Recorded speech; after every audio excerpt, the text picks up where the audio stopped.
నమస్తే,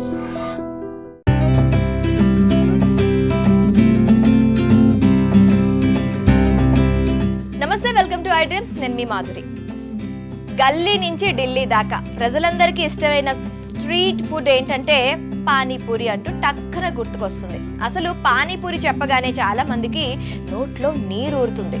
ప్రాంతాన్ని బట్టి పానీపూరిలో అనేక రకాల రుచులు ఉన్నాయి. పానీపూరి చాలా మందికి స్ట్రీట్ ఫుడ్ మాత్రమే కాదు, అదొక ఎమోషన్. అలాంటి పానీపూరి తాజాగా అమెరికా వాసుల్ని కూడా ఫిదా చేసేస్తోంది. దీనికి సంబంధించిన వీడియో ఒకటి ఇంటర్నెట్ లో చక్కర్లు కొడుతోంది. మినియాపాలిస్ వాసులు అక్కడి భారతీయ రెస్టారెంట్ కర్రీ కార్నర్ వద్ద పానీపూరి లాగించేస్తూ ఆ టేస్ట్ లో మై మర్చిపోతున్నారు. ఆహా ఏమి రుచి, తినరా మై మరచి అంటూ గట్టుక్కున మింగేస్తున్నారు.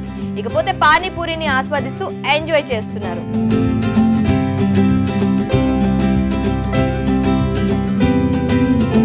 పానీపూరిలపై జరుగుతున్న ఈ యుద్ధం చూసి పానీపూరి ప్యూర్ లవ్ అని ఓ ఇన్స్టా యూజర్ కామెంట్ చేశాడు. మినిమం 30 పూరీలు ఎగబాకిన లాగించేయాల్సిందే. 20కి పైగా పానీపూరీలు తింటూ ఉంటే, అలా కళ్ళ వెంబడి నీళ్లు జలజలా రాలిపోతూ ఉంటే అప్పుడు గాని పానీపూరి తినడంలోని మజా అర్థం కాదు. ఇలా పలు కామెంట్లు నెట్టింట సందడి చేస్తున్నాయి. పాపులర్ పానీపూరిని మినియాపాలిస్ వాసులకు తామే పరిచయం చేశామంటూ సదరు రెస్టారెంట్ ఇన్స్టాలో రీల్ పోస్ట్ చేసింది. రీసెంట్ గా పోస్ట్ చేసిన ఈ రీల్ ఏకంగా 3.9 మిలియన్ వ్యూస్, 90,000 లైక్స్ వచ్చాయి. ఏమైనా చాలా మందికి పానీపూరి తినడంతో పాటు తినే వాళ్ళను చూస్తున్నా కూడా యమ క్రేజీగా ఉన్నట్టుగా కనిపిస్తుంది.